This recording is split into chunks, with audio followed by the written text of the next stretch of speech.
Day 9, are you ready?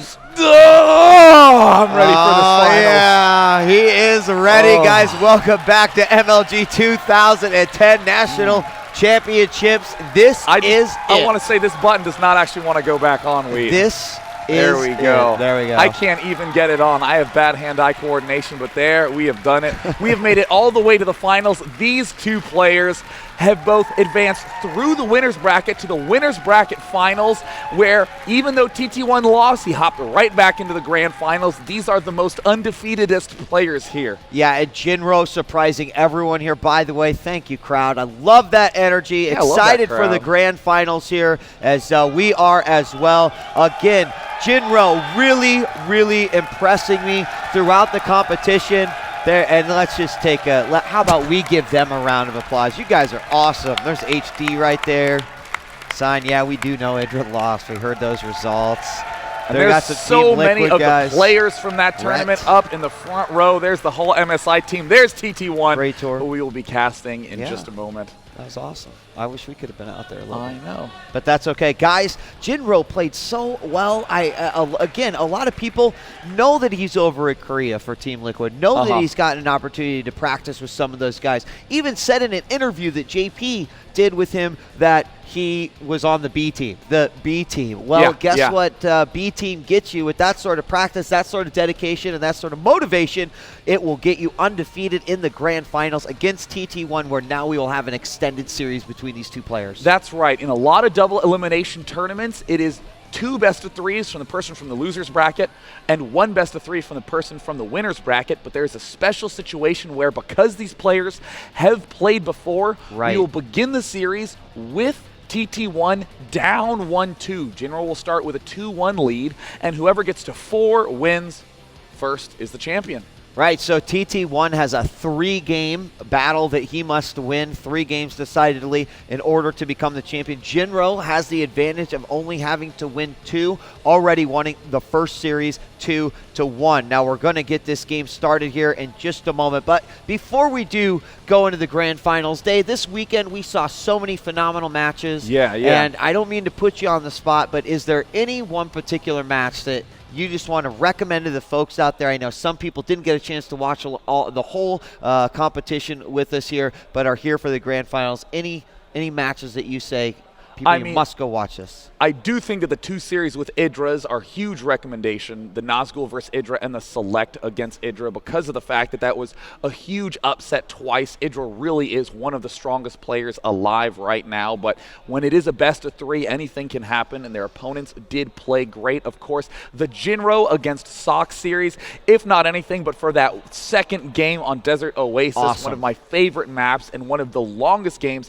in this whole tournament. What about you, Weeth? Did you have a favorite series? That one right there is definitely up there for me. I mean, the amount of things that we saw going on at once, just I think really clearly shows that the future of this game and the untapped potential is so amazing. And you know, I look into the future and I use my crystal ball and I say, gosh, could you imagine a competition where we're just seeing these types of matches more frequently? Where 10 nukes landed in that game and more were cast and failed, and not any sort of BS nuke like, oh, I please hope he doesn't find the probes, but the whole army with Ghost leading to push the Protoss back. Phenomenal play by both players. Phenomenal. And are we going to see this similar type of action here? We could actually, just because TT1 does resemble Sock in some cases, the way that he plays Protoss, but TT1 very meticulous.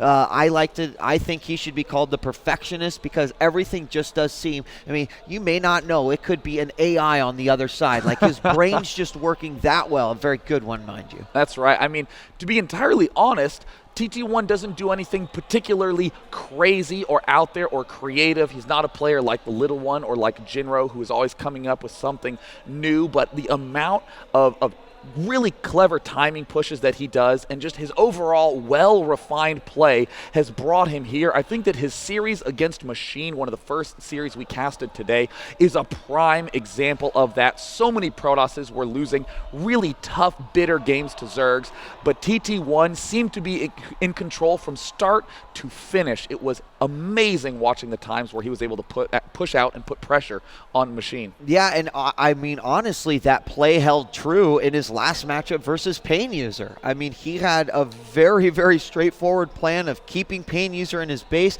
not letting him expand, and then when he was ready, when I think I've got enough units now, I'm going to go ahead and make the attack. I love the way that TT1 spreads himself out and keeps those pylons going, and what will be really cool to see is we know that Jinro, who's very active with his scouting, how quickly will he be able to shut down some of that pylon vision that TT1 tries to achieve versus his opponents.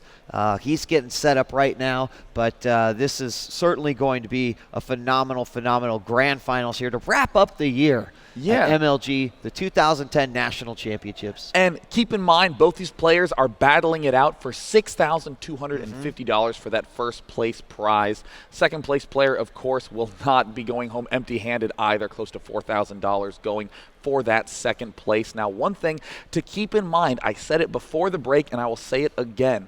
We saw TT1 have a lot of trouble against Jinro because he was going for Colossi just with 2 gateways and couldn't afford the range, the Colossi, and the gateway units, and deal with the harass at the same time. But against Pain User, it was like a different player sat down, so much early pressure with gateways, a lot of Immortals coming in, and then wrapping things up around 140 food with 1 or 2 Colossi, and that has just been amazingly successful. Well, and Jinro seemed to be a little bit more active with his early units. As you pointed out, Pain User really trying to achieve the later stages of the game, and TT1 identifying that, not really wanting it to go that far by denying your opponent an expansion. Well, that's pretty much going to shut you down completely. Yeah, and I mean, you even got the chance to see how Pain User just barely lost that last final push against TT1, and you could see how momentum was building for Terran, and that is a lot of credit to TT1 for seizing that opportunity, not waiting, not really trying to get the perfect 200-200 Army of Doom, but seeing that there's the weakness the Terran needs just 2 or 3 more minutes,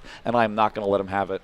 Well, we are waiting, trying to get both players in, the pre-match jitters. Everyone has their own way of preparing for the match. Apparently right now it's by joining our game and then leaving again. That's okay. They are trying to make sure their settings are pitch perfect.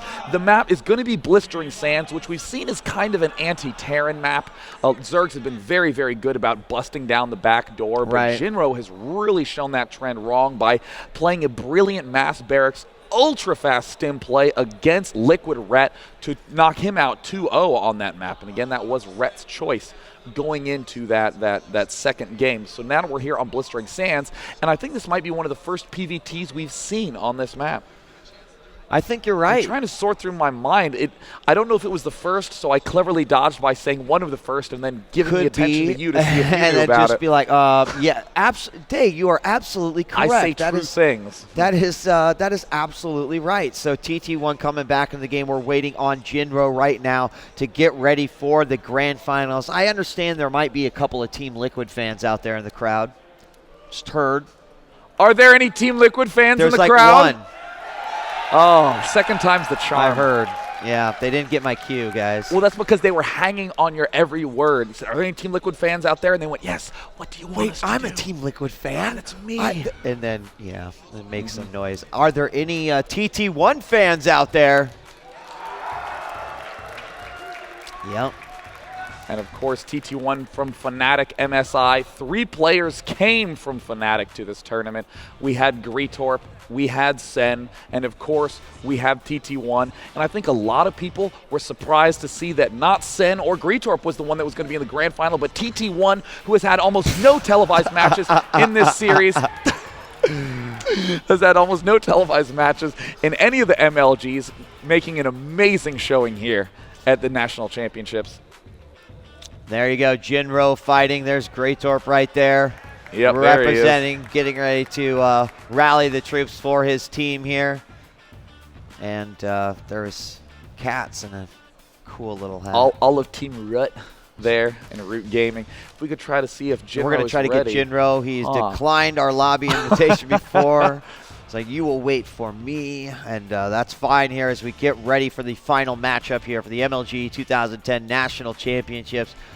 You know what I just want to say? Hey. It's been awesome casting. It's been great casting with you. You know what? While we're waiting for these players to join, we're going to do a little bit of plugging of DJ Wheat. Check out his archives at djwheat.blip.tv. Check out his website at djwheat.tv. Follow him on Twitter at djwheat. Just DJ Wheat. Yeah, just DJ Wheat. And you know what? Make sure to check out this guy right here. You might have heard of a little show he does. It's called the Day 9 Daily. Oh. Day9tv.blip.tv. And, of course, youtube.com/Day9TV. Or you could follow him on Twitter at Day9TV as well. You just type in Day9TV, and I will just magically appear at your front door. And, of course, a big round of applause for JP. He worked doing all the interviews, all the side interviews, casting as well. This guy has probably worked harder than many of the folks over here. So, and you JP know what? McDaniel. JP is the reason a lot of this tournament happened. All the invites, the reason the players are here is because of that man. He helped organize Raleigh, DC, and of course Dallas. So again, double round of applause for JP. That guy's the man. His Twitter is @MeJP. Oh, it is. It is. You can find him somewhere on the internet. We're still waiting for Jinro to get started here, and of course, we cannot forget. See, I was just waiting. Cannot forget the guys in production. There they are. They're the man who makes the magic happen.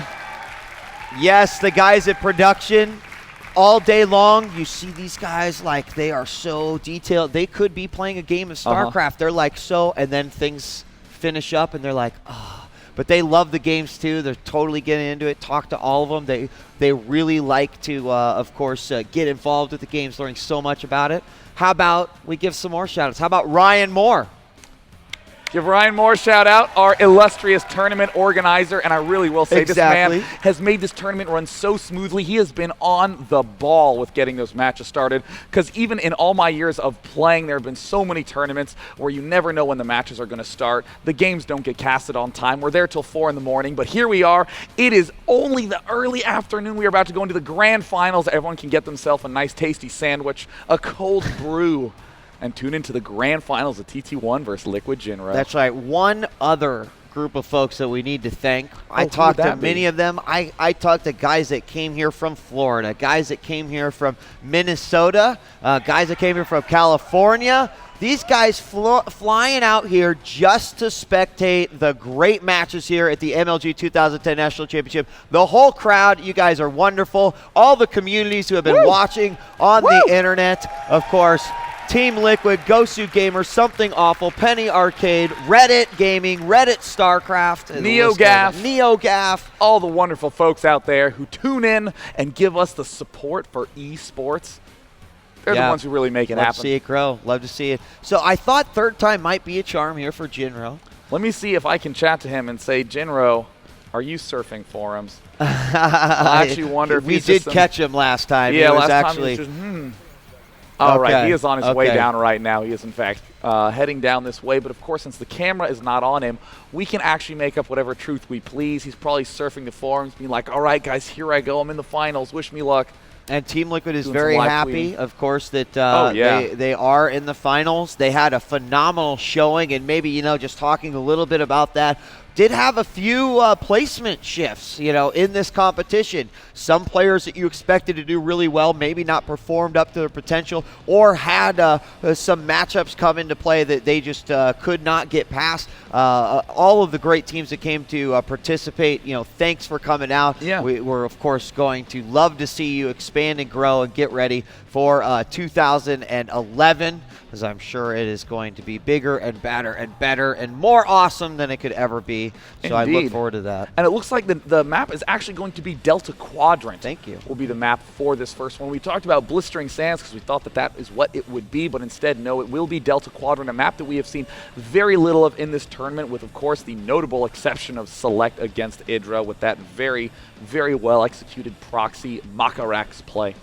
Now, again, to give credit to the teams out there, we have Team Liquid and Fnatic MSI here in the finals. Our third-place player, Pain User from Lazarus Gaming. Our fourth-place player, Tyler from Team Liquid, our 5th place player, the little one, from Team Liquid, our 6th place player, EG Machine, from Evil Geniuses, and in 7th and 8th, I do not know the results of that, but I do believe that that is Drewby and Rhett.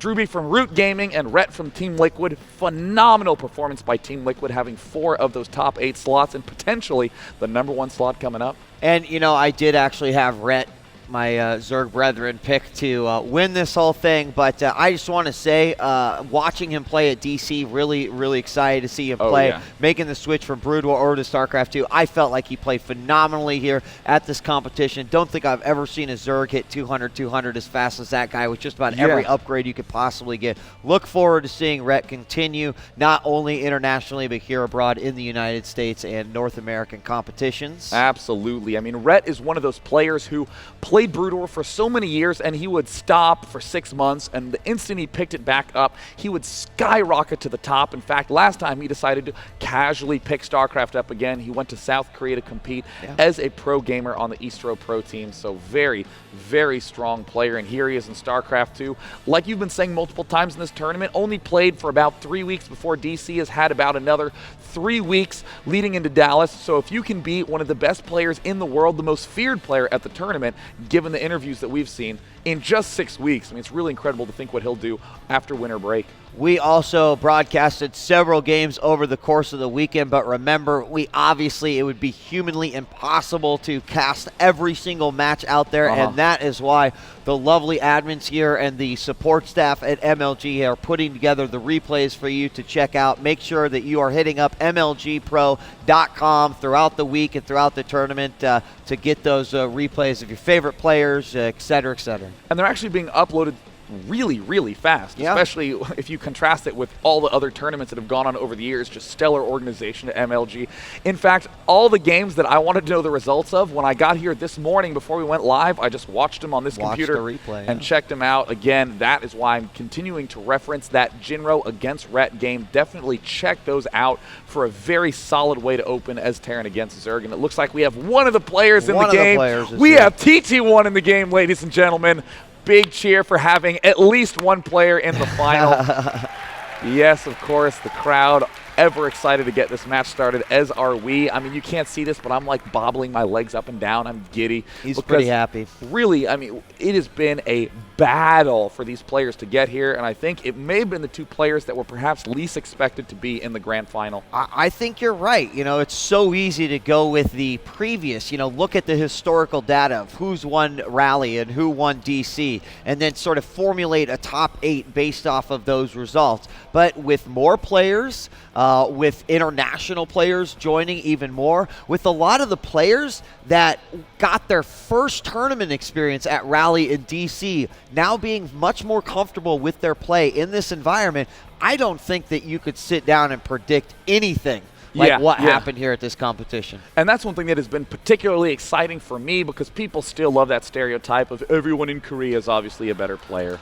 Because that carried over from Brood War, where South Korea were, of course, the champions. But in SC2, we are seeing so many names that have competed at the highest levels in South Korea fall to players right here in North America and players in Europe. So it's really exciting to see esports just exploding, and StarCraft 2 already developing into such a cool game with skill across all servers and levels. And, even with that point being made, we're seeing a lot of the different strategies, a lot of the things that are becoming discovered, shift from, from the U.S. to Europe, from Asia over to Europe to Europe. And we're seeing all these new styles, new ways, new approaches, things that, even it's amazing that you just can't all figure it out. But, of course, StarCraft, just like StarCraft Brood War, it continued to develop over years and years and years. And we are really seeing the exact same thing, like multiplied by a ton here, so early in the life of StarCraft 2. And I would probably say about once a tournament, there is some strategy or technique that a player uses that makes everybody really rethink the game.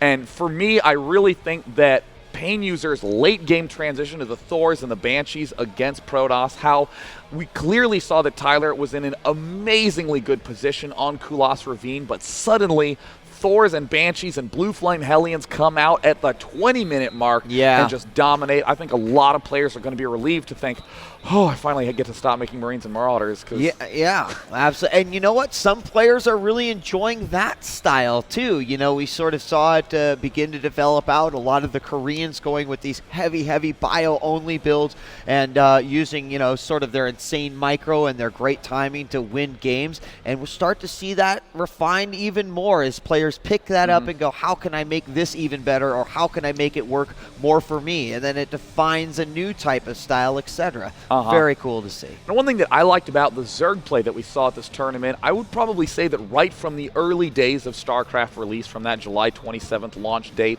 Zergs were relying very much so on Zerglings with speed to do pretty much everything for them in the early phases of the game. People kind of didn't really like Roaches until later, but my goodness, have we seen Rhett prove that wrong, going Roaches in all matchups, exploding forward with really stupid numbers of Roaches, almost unfair numbers of Roaches. Same with the little one, who managed to take out Huck in this tournament. And of course, Huck has been improving his PVZ dramatically as of late. Seeing that real emphasis of an underused unit was neat. Yeah, another evolution that we saw here at this competition as it relates to DC is in DC, nearly every Zerg was completely fine with a safe 15 hatch. It wasn't that big of a deal, you know? And I'll just do this, I'll be safe. But this competition, think about how many first pools that we saw in order to make sure that nothing crazy was going to happen. I mean, I think that finally the myth has been busted. No, not safe. A lot of things that can be done by all matchups in order to sort of combat that. And we certainly saw it here with no Zergs in the finals. Indeed, indeed. So I do believe the players are doing the map downvote for this series. Okay. Now, a few extra rules for the extended series. You are not allowed to repeat a map in the extended series, even though there will be a few extra games, again, something to differentiate it from the 2 best-of-3s versus 1 best-of-3.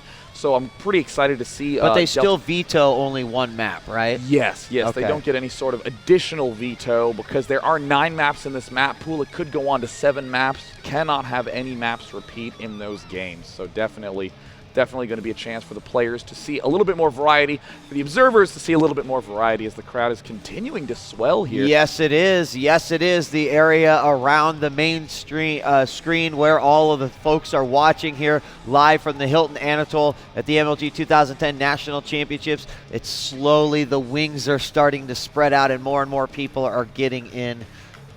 That's really good. I know. I am super excited to see Jinro now stepping in. Yes, there he is in his Team Liquid attire. Of course, Team Liquid sponsored by the Little App Factory. He had to be crowd surfed to the front, actually. Like a large beach ball. So we are now going to be introducing our 2 players. It is going to be LiquidJinro on the right against Fnatic MSI's TT1 on the left. These are your 2 grand finalists, ladies and gentlemen, and they will be duking it out for that top prize of $6,250. All right, the players are going to their stations. Exciting moment here as we will reach the conclusion. Jinro getting some last-minute stretches in. TT1 very comfortable sitting down. They've already said good luck, have fun. And now Jinro's going to be burrowing into that sweater, wants to make certain that he is warmed up. I really cannot emphasize enough how cold your hands get at a tournament when the adrenaline starts coursing through your system and your nerves begin getting to you. Your hands just freeze up. So players, of course, are well known to wear multiple layers, almost always long sleeves. And absolutely. I mean, even at home. Even at home, yeah. I actually refuse to play without socks and shoes on because... Really? Yeah, because I'm one of those people whose entire body temperature is controlled by the temperature of my feet. So I need those to be nice and toasty warm. Oh, nice. I have like the exact opposite problem where I have this giant vent that just shoots hot air at my feet, and it gets kind of uncomfortable, actually. I can imagine, indeed. So we are going to give the final invite. We see the TT1 is in the game for Delta Quadrant, extending the invite to Jinro once again. Let's see if he will be joining, and there he is. Yes. Oh, this is exciting. He's in the game, so TT1 will be red, Jinro will be blue. Once again, TT1 is played in multiple MLG events, but Jinro is a first-timer really at every single MLG. Someone who has made a first appearance has won. Huck won the first MLG. Right. Idra's first MLG in DC, he won, and here's Jinro, has the chance to win, but TT1 is the veteran here of this American tournament at Major League Gaming. And here we are going into the grand finals between LiquidJinro and TT1 extended series. Jinro beginning at a 2-1 advantage against TT1. First map, Delta Quadrant. DJ Wheat, let's do them one at a time. If you are a fan of Team Liquid and LiquidJinro, currently sitting in the upper bracket undefeated here for the grand finals, although that may not matter because we're in an extended series, let me hear some noise for Jinro. And of course, if you would like TT1, who had spent a brief amount of time in the losers bracket before returning to full force here in the grand finals, give a cheer for Fnatic MSI's TT1. And here we go, Wheat. In the top right corner, TT1 spawning as the red Protoss. In the top left, we have LiquidJinro as the blue Terran, and immediately we know that Jinro is not going to like the fact that his backdoor natural is inching closer to TT1's main. Yeah, exactly. There's a lot of cool things. We've seen the pylon come out here to be able to warp into the back. Protoss has a lot of cool tricks that they can do on this particular map. So, you know, TT1, though, he's not necessarily a trick Protoss player. He's not necessarily a Kiwi Kaki who's going to go on with some aggression or to have a few little you know, magic tricks to pull out of his hat. Instead, it may just be a straightforward game like he had done before, possibly trying to contain his opponent as he's done with other Terrans like Pain User, and then just move in for the kill. Of course, Jinro having a very unique style of his own. You had mentioned that he's shown a lot of variety here in this competition.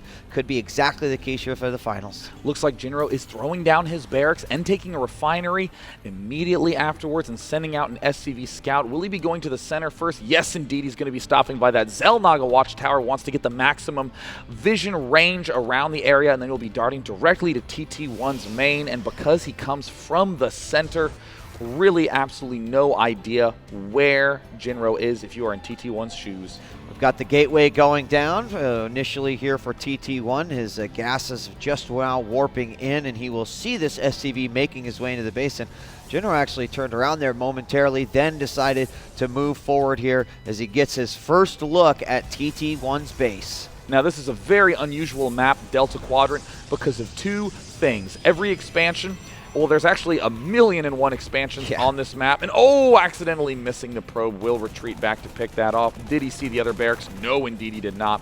But there are a ton of expansions on the map. You have a front door, you have a back door, but the back door has the rocks there. It's a little bit harder to take. Your front door, even though you can straight up plant a command center, is right next to your Protoss opponent, and there are these golds here. So the first one, lots of expansions, all of which are pretty tough to take. And the second big one, look at all this space along the top ledge. Tons of drops, are very, very easy to execute. You know, one thing I would point out about those rocks that you said at the expansion that safe inside your own base is that we've seen Jinro be very active with his early units. We saw him taking out those gold rocks really early. I wouldn't be surprised to see him do something similar and just always be prepared for whatever is coming next. And we see that TT1 is taking a page out of his own book, looking at his success in the previous series against Pain User, opting to open for a double gateway quite quickly instead of getting that fast gas as we've seen him do before. And now we've got a Reaper coming out here by Jinro. He's going to go to the Xel'Naga tower first, and then he's going to make his way around, and he might even just be able to sneak his way into his opponent's base through the natural. And so that is one advantage that Terran does have here. Probe tries to come in. He is quickly taken out, and this Reaper is going to just go ahead and mosey on into the back here as we have a couple Marine Marauder moving out, but already some nice units here for TT1. TT1 coming out with quite a force. Woo, has to be careful not to let that Stalker get isolated, but it looks like the Reaper in the back did manage to pick off one probe. And uh-oh, it looks like this is not going to go very well for Jinro. He is going to have to pull up on the retreat. He's going to try to take a shot off on that Zealot, but the Stalkers are so fast, are just tracking him down. And here are more units from LiquidJinro there to meet the force. And there the Zealot's beginning to take some damage. But still, TT1 is pushing so aggressively, got those Stalkers out so fast, and is following it up with an Expo. And there it goes, the one Zealot he's going to leave here for the contain, as he does have a few, Jinro does have a few units right here. Not sure if he just forgot to bring him back, but he is going to go ahead and leave him there. And just as he has done before, he goes ahead and throws up that Nexus. Reaper's going to come back through, but very smart of TT1 to just go ahead and leave that Stalker there on the ramp. And it's one of the things that I really like about TT1. In those situations where the Banshees were coming or this was coming, we did have him go ahead and split his army in a nice little force, so he didn't have to panic to move them around. We have Jinro now moving out. Uh-oh, and it looks like this is a very large force. No stim out yet, so he will have to control this very, very well. Position it well early, but oh no, look at this Jinro moving straight in for the kill. Will TT1 be able to warp in enough units in time? Uh-oh, TT1 sees everything, might just go ahead and cancel that Nexus. What will be his choice? He does cancel the Nexus, and now it looks like TT1 is going to be warping in as much as he can, and Jinro going for the big contain. Look at this, what a turn of events. Jinro playing again his own style, unlike anything we have seen, and there's the Forge going down for TT1, and he's going to begin wailing away at these backdoor rocks, but wow.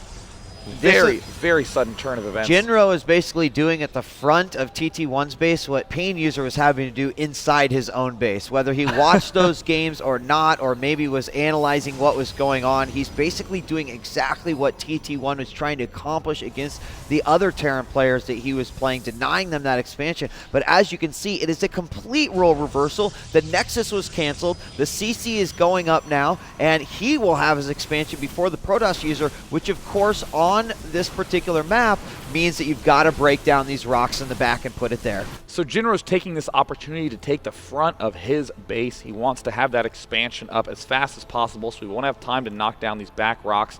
And we do see that TT1 has just knocked down his backdoor Nexus, and it, weirdly enough, got a very fast Forge. Now, it does look like that cannon is going to be able to defend quite a bit of pushing up the front, but curious if he's going to be getting some sort of plus armor or attack upgrade. We've got the factory about ready to complete, and also another gas coming in as well. And again, you can see the rallied units continuing to grow here. We've got, of course, the bunkers full as well, and the rocks are down. We've got a scan in the middle, and the Nexus is going up on the inside expansion for TT1. So it does look like the assimilators are finished, clearly gearing up to get a lot of gas. Curious how TT1 is going to try to break out of this one. Likely the Colossus. Smart decision, as it does have that great range. Yes, there's the robotics facility going down now. Still no upgrades coming out for TT1, just slowly warping in those units. Now, even though this is a great contained by Jinro, did he have enough time to begin getting those future tech structures? We see that he is still just on 3 barracks and doesn't even have a starport done yet. No, the starport is going to be complete. There it is. The first medevac is going to be coming out. And just want to point out this SCV from Jinro, still continuing to check out the map. He likes to take the scenic route. He has been going all over, checking all these little expansions for anything that might be going on. And he will put taking something out of TT1's book, putting some things up for Vision here, I suppose, as he will drop down a supply depot right there. And we've still got this bunker contain at the front. Now, obviously, we get much more effective with some tanks. And as you mentioned, looking forward to find out what is the next tech structures that we're going to see out of Jinro. We're seeing some Vikings come out, combat shield going as well. But that is about it, staying with this very heavy bio army. Another Reaper out right now for Jinro. Looks like he wants to try to bounce into the back of this expansion. There's one observer there, sees everything. Drop coming up from Jinro, but wow, TT1 really spotted that very quickly. Reaper going to come down. Whoa, looks like TT1 pulled back that Stalker at the last possible second, and no kills. In fact, will get popped in mid-flight like a cicada. And there, it looks like Jinro is continuing to toss down some bunkers and will not go for that drop, and will go for that drop. Yes, it does look like he is going to, well, He's going to go way out of vision here. He's going to go over to the side, maybe perhaps a decoy that, he's just going to send that back. Not really sure. He's got this factory floating out here. He's going to move in. He'll see a lot of what is going on back here. Now, where is the army? There is a nice little grouping here by TT1, but let's see what Jinro could do with this drop. He's landing. He really wants to kill off that support base so we can get the range prevented from getting up. But, of course, there's one Colossus there to greet him, and the range is getting quite close to done. He is even continuing to chrono boost that +1, and actually everything related to the Colossus is getting chrono boosted. Yep, and I think that he's probably going to want to break out of here. You'd mentioned that whole feeling of being contained in your base, not really able to move, although I would be willing to guess that TT1 not totally phased by that, especially on a map like this where you can still get a safe expansion. Here we got another drop in the base, just kind of pecking away at the shields there of the robotics base, and then here comes the Vikings to do a little bit of damage, and only just some shield hits there on the Colossi. That is about it, but you can see Jinro's Viking numbers starting to increase. Very nice little tactic there by Jinro. Also going to swing around this back. Notice how much space there is up on top. So huge, so easy to pull these drops off, but it looks like 3 Colossi out right now. 4 TT1, is getting a little over-eager with those Zealots.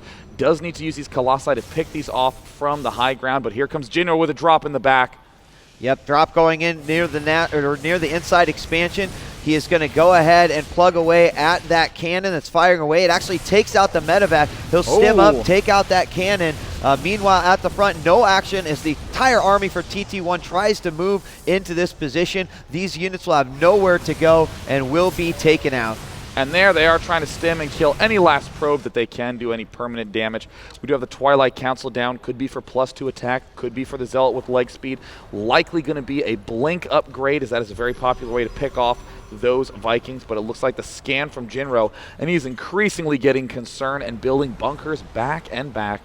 Yeah, now having that inside expansion, it's fine and dandy, and it's really good for TT1 right now, but you can see that Jinro is already breaking down these rocks, expanding to the gold, and that's where it's going to get a little nasty, is that you imagine that the Protoss would have to take a far expansion, but hold on, it looks like he's going to go ahead and try to make his way out of the base. Oh my goodness, the Colossi are taking huge amounts of damage, but they are trying their best to clear out these bunkers. TT1 is now down to just 2 more Colossi, and Jinro with some excellent defense, 1 more Colossi left. Look at the huge number of Vikings, but is the Stalker count from TT1 too great? Jinro lands the Vikings. Only 3 more Marauders, and look at how many Stalkers TT1 has. Yeah, amazing. He's cleaning this up quite nicely. He did lose quite a few Colossus in that battle, but he is going to be able to get out of his base and force Jinro to come up with another way to contain. Expanding on the skulls and bones of Jinro's units. And now heading out with a small force. Will he have time to regroup? It looks like he's not doing so yet. Does have 1 more Colossus out and is beginning to make Immortals. Here we see the army now replenishing of Jinro. He's putting down a couple of bunkers. He's still got several Vikings left. He does have supply depots spotting around the map, but nothing is going to help him out here, as he just has to be very meticulous and a couple Zealots going up front, and he is going to manage to take them out. He's going to chase forward, stim forward, takes out 3 Zealots there, as some of those Zealots got a little over-eager. A couple of medevacs out now as well. These bunkers are not populated, but he'll put some units in there. And remember, he's still got this gold going, about to drop gas there as well. Additionally, we've got tanks coming out now, and then a Ghost Academy going up. Oh, wow. Jinro, I actually thought that TT1 was going to be at a huge advantage after he busted out the front, but Jinro having amazing positionings and just enough Vikings at the last second. Was very impressed with the way Jinro handled that contain, and we're relatively even, 134 food and 124 food. We even see some of TT1's workers getting queued up to move to the left. Vikings continuing to poke around, trying to find any of those vulnerable Colossi, but I think he's going to be in for a surprise when he sees that it is just Immortals coming out for TT1. Yeah, exactly. With that Marauder count, a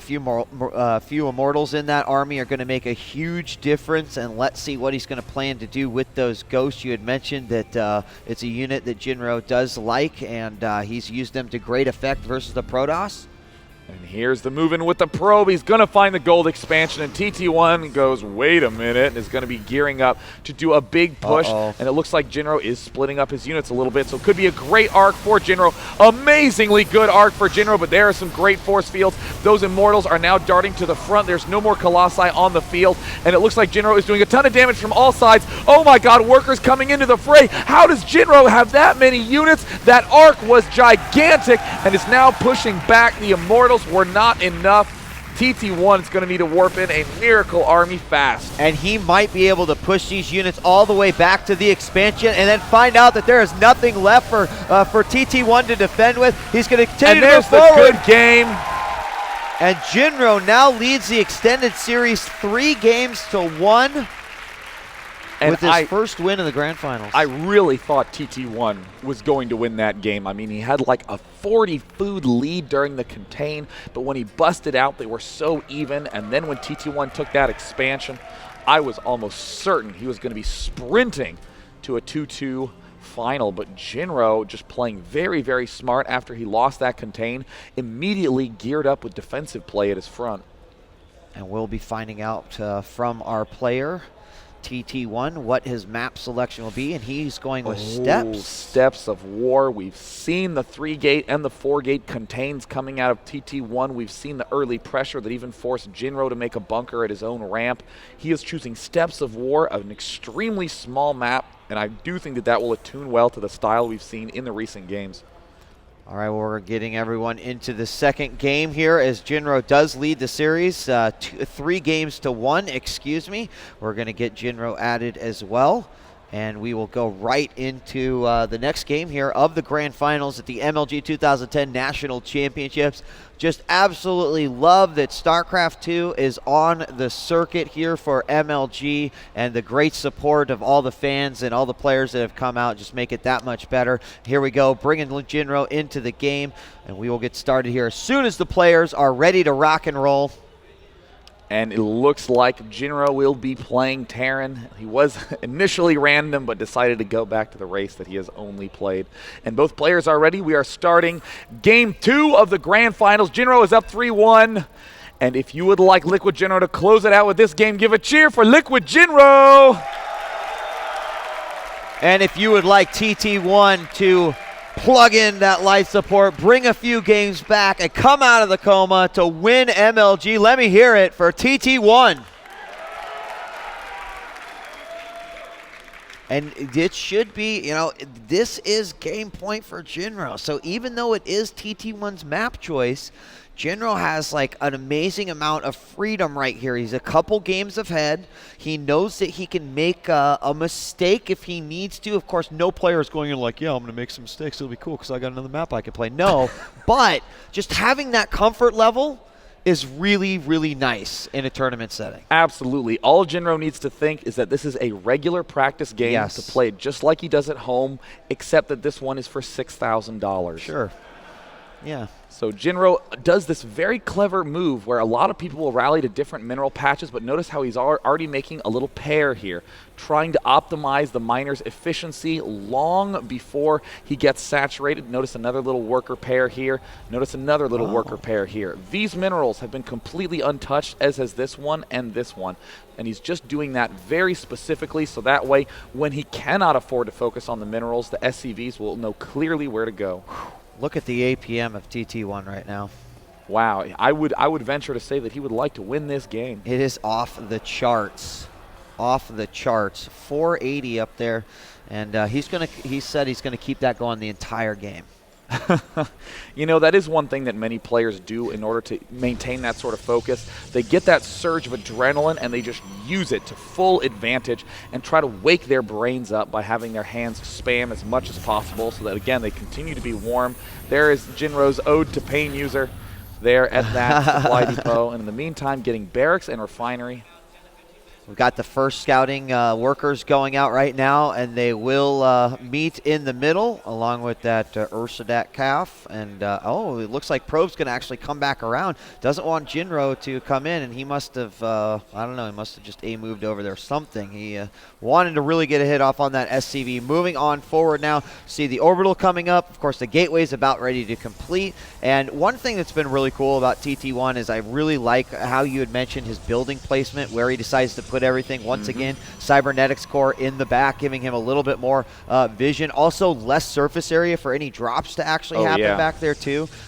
Really, really like smart thing, simple concept, but well executed. Second assimilator going down now for TT1. Second barracks going down now for LiquidJinro, and getting a factory. Nice. Oh no, it looks like TT1. Did TT1 see that? Maybe he thought he saw it. Jinro thought maybe he had seen it. Or maybe Wow. Jinro just decided that's not what I want to do. Yeah, I'm at a loss for words. I guess Jinro didn't not think TT1 wouldn't see that, so went ahead and canceled. That had to have been his logic. So either way, there's the Zealot and the Sentry popping out right now. TT1, interesting choice to get a Sentry. Almost always we've seen him get Stalkers. And he could use that Sentry in a lot of different scenarios here. Of course, he does like to go after those contains on his opponent, get the advantage, and push forward when he is comfortable doing so. Factory is about to complete, and we'll see what Jinro's master plan is with that. He's going to instantly, well, he lifts it, and it looked like he was going to put his starport down, but decided to go ahead and go with the supply depot first. We'll see what comes up next. Well, I'm really at a loss for words at this point. I guess Jinro's going to do the cross-map factory scout. More than likely he was intending on landing this, but no. We do see the starport going down for Jinro. He's probably gearing up to do the same one-base style push we saw him do against Pain User that was so effective, but very interesting to see him build this factory over here initially.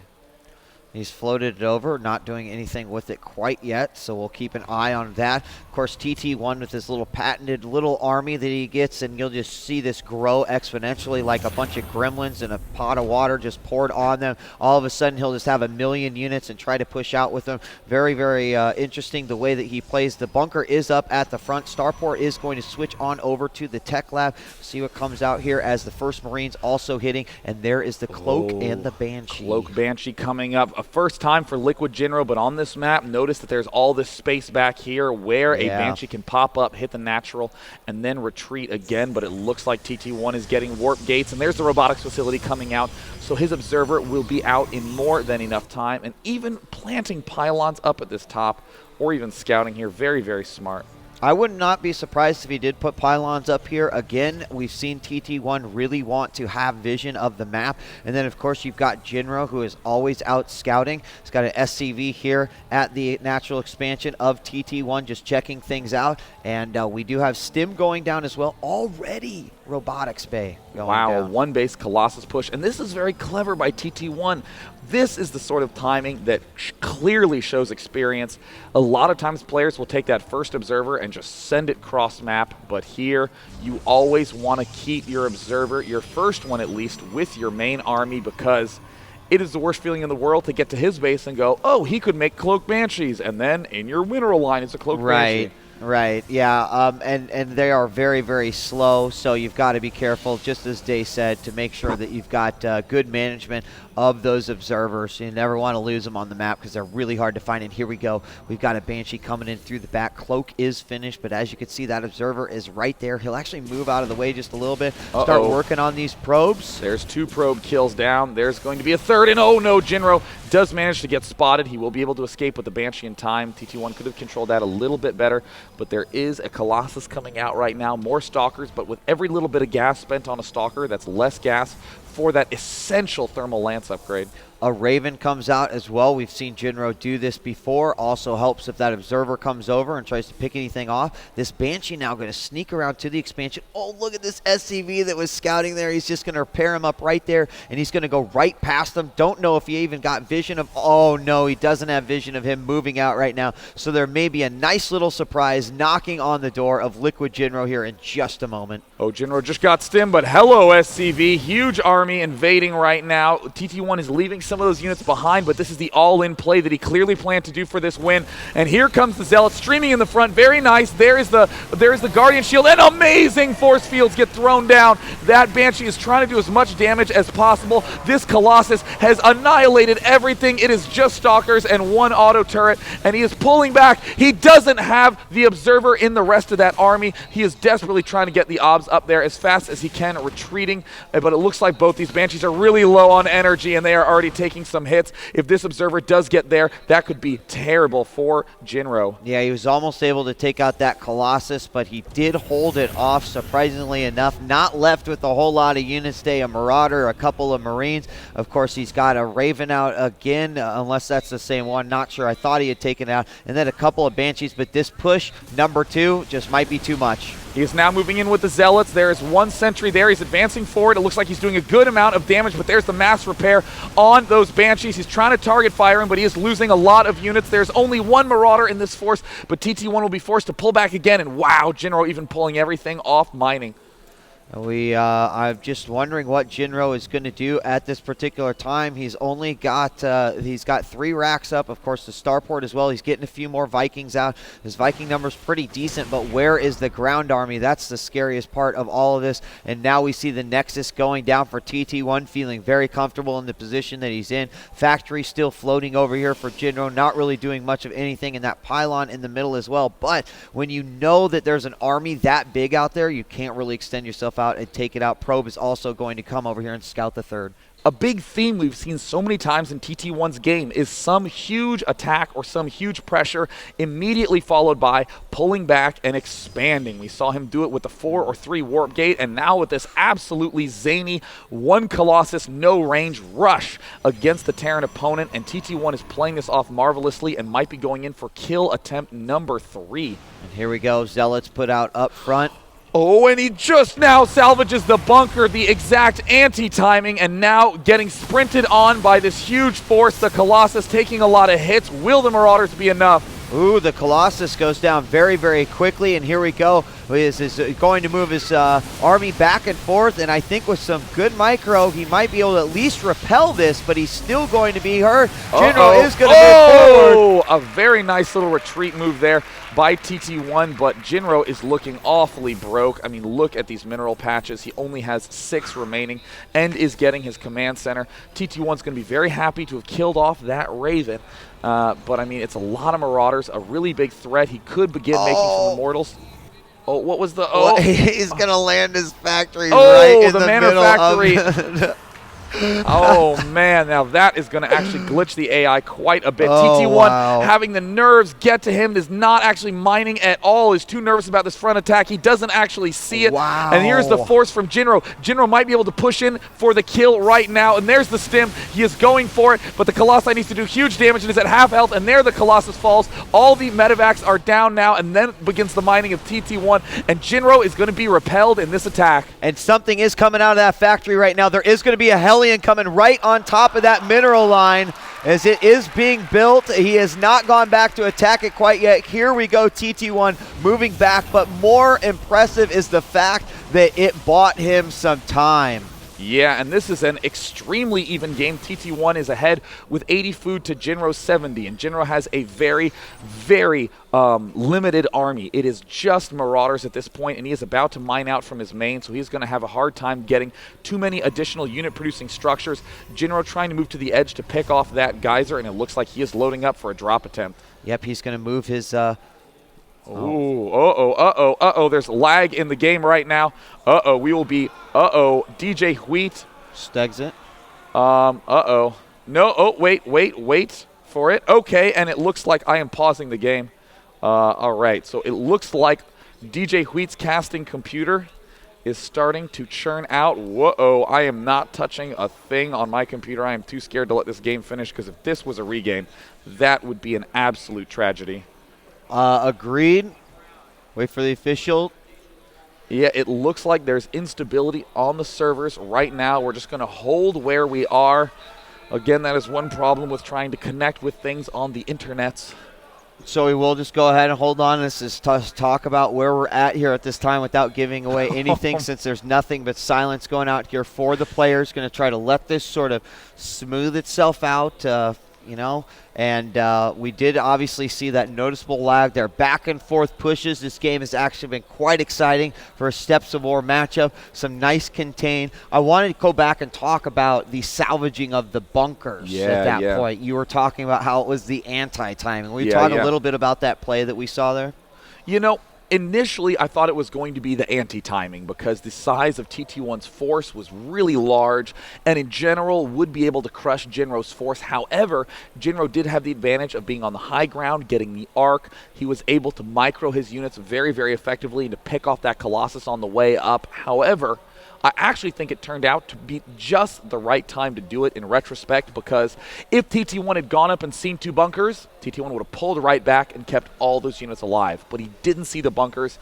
He probably got as excited as I did and then moved up and ended up losing most of that army and only saved it because of that very well-planted force field.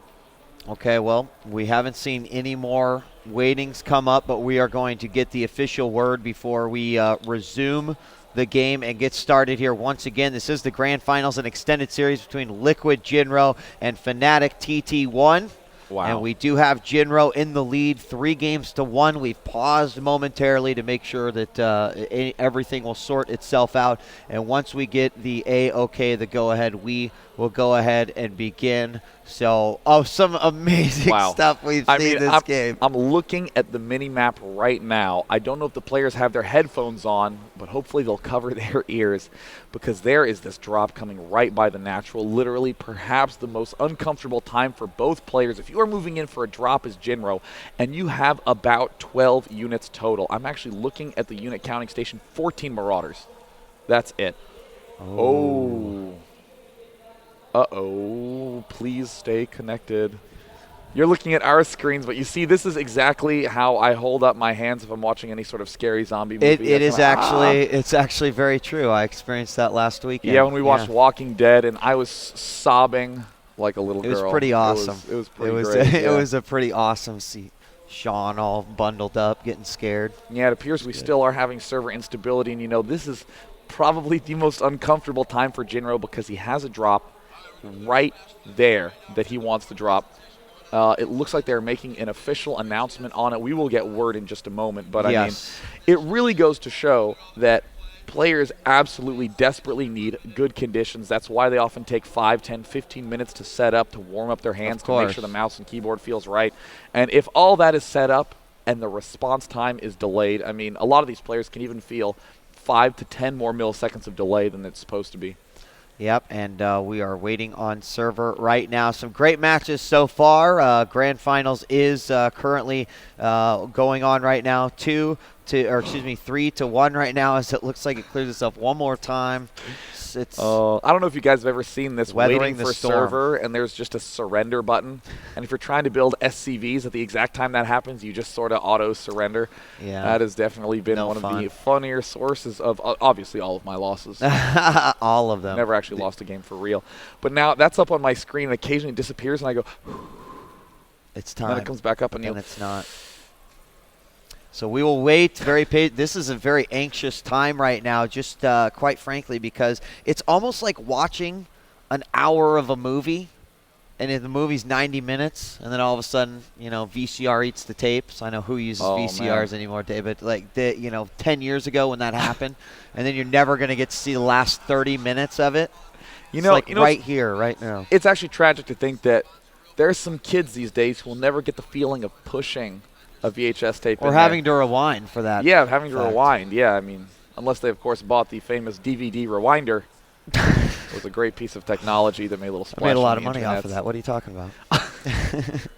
So still waiting. We're going to get the official word right now. Of course, all these things go through the necessary channels. When you're running a tournament that has a lot of prize money on the line, that has specific adminning rules, tournament rules, it's very important to stick to those rules. Make sure that you're following it for the integrity of the competition. Unfortunately, we can't always, know about the forecast, and got some bad news. We were dropped from the game. Wow. So Well, it looks like we're going to have to make an official ruling about this in a moment. It appears that all the players have finally disconnected. Welcome back to the MLG 2010 National Championships. I've got a lot of news to give you guys. First off, I'll give you an update, then we'll be jumping into the game. And first and foremost was not an issue with Battle.net. Actually, maybe you've been in this situation where like a fiber line gets cut or something like that, and it causes you to have internet issues. Something to that effect has occurred here. So things were confirmed. Now, most importantly, what has happened is we've got a game set up. Both players and the managers have been spoken to by the MLG officials and those in charge of making those calls, and both players agreed that they do want to play the game. They do want to go forward. We believe issues may be resolved, but we are going to go ahead and go into the game. Both players want to go ahead and do this. They must travel soon, so there's not really a huge window that we could delay it and make sure that it could happen. Plus, we want to bring you guys the conclusion of this matchup, right? Indeed. We already have Jinro at 3-1. It is an extended series. They started the series 2-1. Jinro played a brilliant game on Delta Quadrant, a map we have not yet seen played very much in this tournament. Did a great contain. TT1 built a way larger army, crushed the contain, but Jinro kept having a very solid defense and suddenly snapped forward with an amazingly large army. And then we saw the part one of this Steps of War battle that really went back and forth, had some very unique aspects to the game. And unfortunately, that's when we ran into that slight issue. And we are coming back now, and we will be going into the game here shortly. These two players have played a remarkable amount of games. They've gone through some remarkable talent, and of course, incredibly patient. They want to play this game, obviously, through the spirit of competition and just being competitors. They are going to go forward, and we are going to bring you now. Again, as Day just explained, extended series, Jinro up 2-1. Jinro has taken a game. We're going to be back on Steps of War. Both players are really, I think, just like the adrenaline's flowing, getting good, had some times to calm down, and now they are ready to go back into game mode. Absolutely, and I'm not going to lie, I think both of those players were a little bit relieved that that game on Steps of War ended and that they had a very long break in between. There are errors that happen that force regames immediately, and a lot of times the frustration can cause a huge amount of problems in the following games, but they've had a lot of times to calm down, and it looks like TT1 has said he's ready. Jinro is ready as well. Good luck and have fun. All right, guys, thanks for joining us here once again for the MLG Championship Sunday here for the 2010 National Championships. I'm DJ Wheat. And I am Day 9. If you would like LiquidJinro to close this series out in one swift game, give a cheer for LiquidJinro.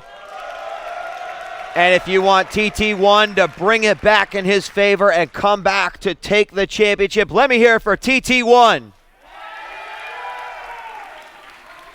So in the bottom left, we have LiquidJinro. He is the lower-seeded blue player, but he is currently leading with 3 wins and 1 loss. He is in the bottom left as the blue Terran pieces. In the top right, we have TT1 from Fnatic MSI spawning as the higher-seeded red Protoss. And we did have a swap of positions here. I'm really curious to see what happens. Now, Steps of War, a much smaller map, but you've also seen, you'd think just by the size of the map that every single game that occurred on here would be a short game, it'd be over quickly. But we've seen a lot of longer games take place on this map. Of course, these two guys, one thing that I really love about Jinro is active scouting, how much he is all over the map and keeping aware of what's going on. TT1 does the exact same thing, but in his own little style. And we do see Jinro once again going, and you pointed this out earlier in the last game where he's pairing up his SCVs on the minerals. Yeah, notice he's not even mining from these 3 mineral patches as he is creating pairs of SCVs, and notice how they perfectly trade off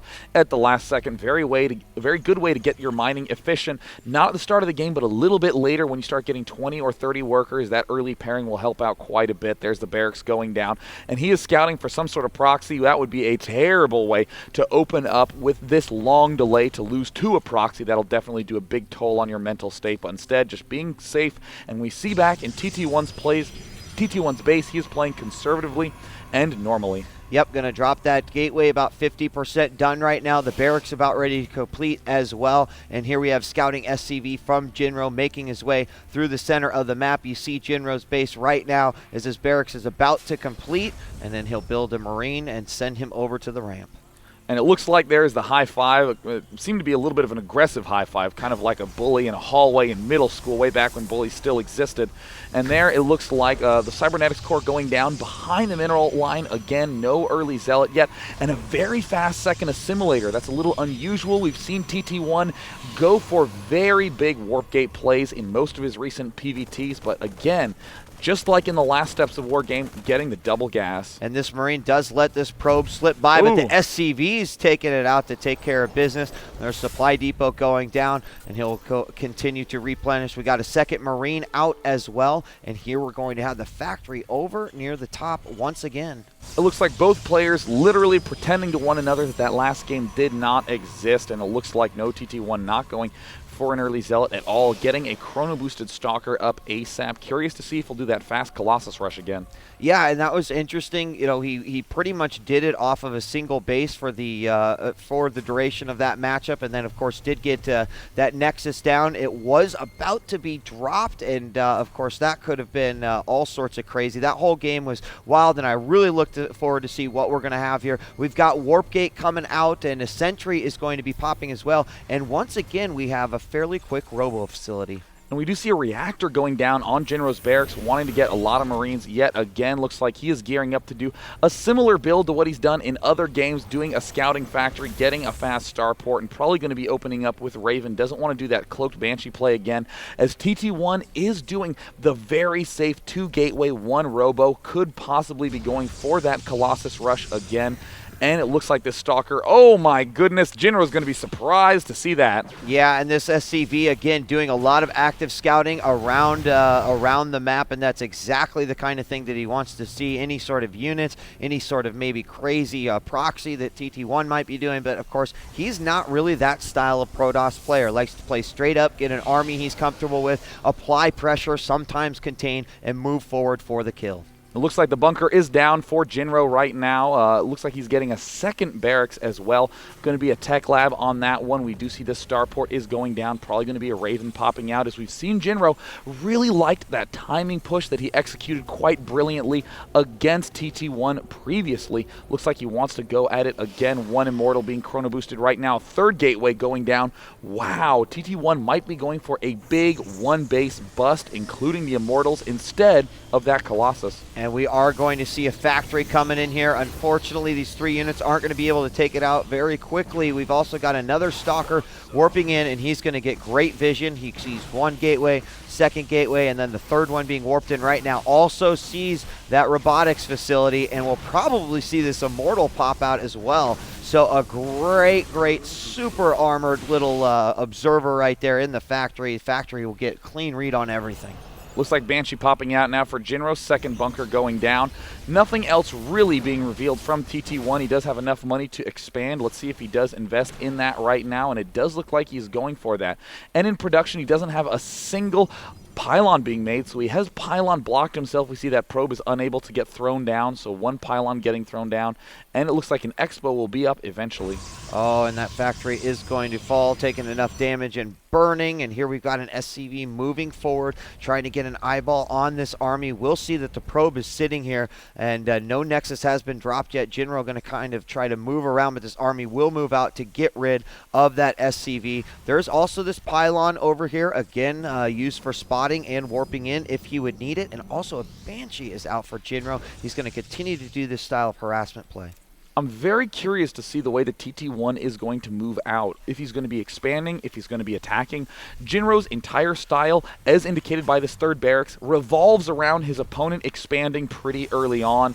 And if TT1 delays that expansion, perhaps gets this Colossus out a little earlier, he might be much more, impervious to it. But no, there goes down the Nexus, and the Colossus will be a little bit delayed. But again, 1 Immortal could be the key.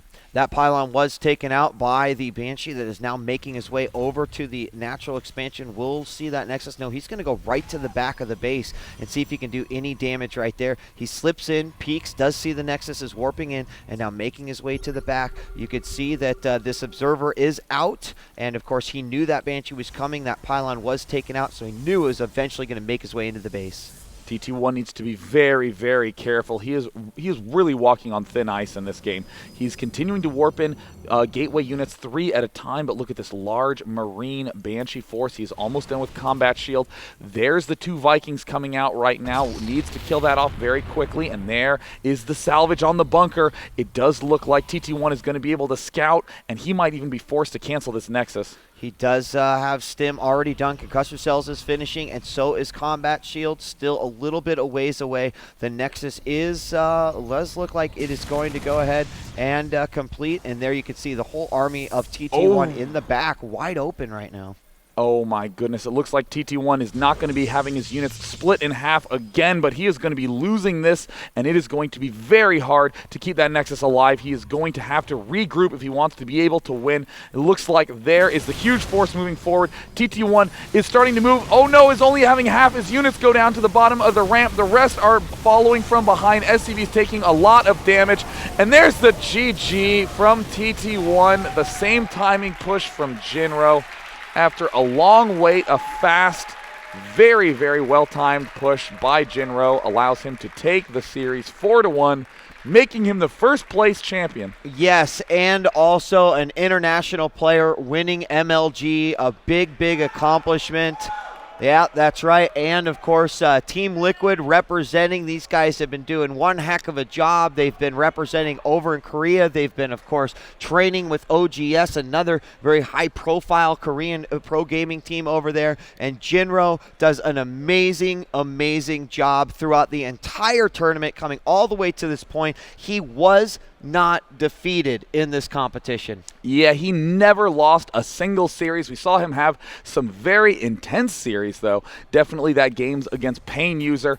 And we will be coming back after a short break to see the presentation of the check and to say hello to our #1 winner, LiquidJinro. Ladies and gentlemen, welcome back to the conclusion of the MLG 2010 National Championship for StarCraft 2. I am standing here with our first ever StarCraft 2 National Champion, LiquidJinro. How about a round of applause?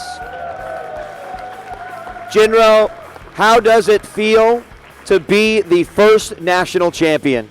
It feels absolutely amazing. It's taken me a while to get anywhere. Now I'm here. I'm gonna stay here. Awesome. Awesome. Set up home in this hotel and be here until you get here the next time.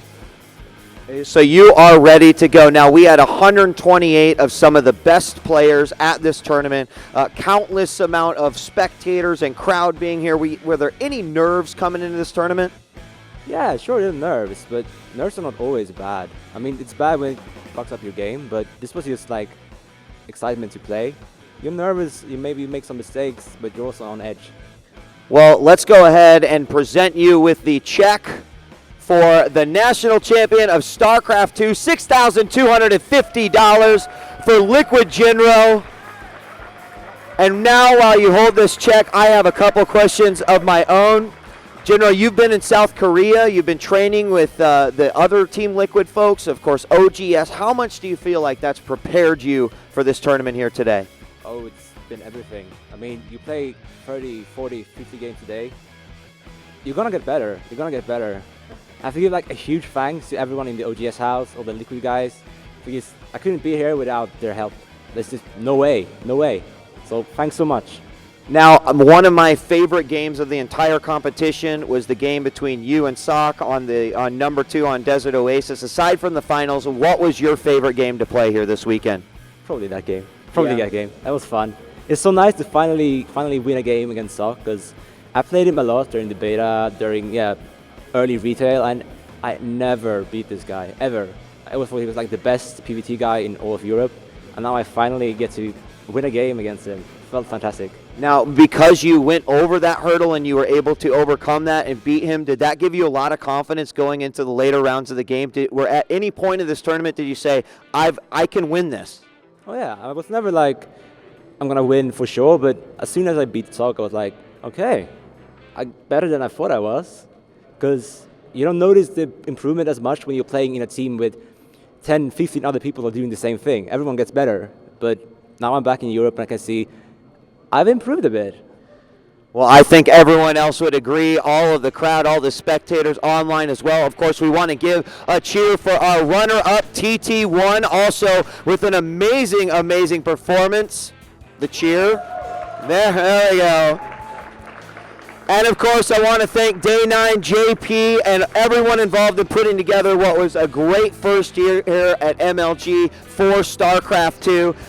It's been absolutely phenomenal. It's been a pleasure to be here. Jinro, first international champ as well. Thanks everyone for coming out, spectators, those online as well, and tuning in all weekend long. And just remember, we'll be back in 2011. Bigger and badder and better. Thanks for tuning in, guys. And then one more round of applause for our winner, the first national champion, LiquidJinro. Thanks for tuning in. We'll see you next year. Peace.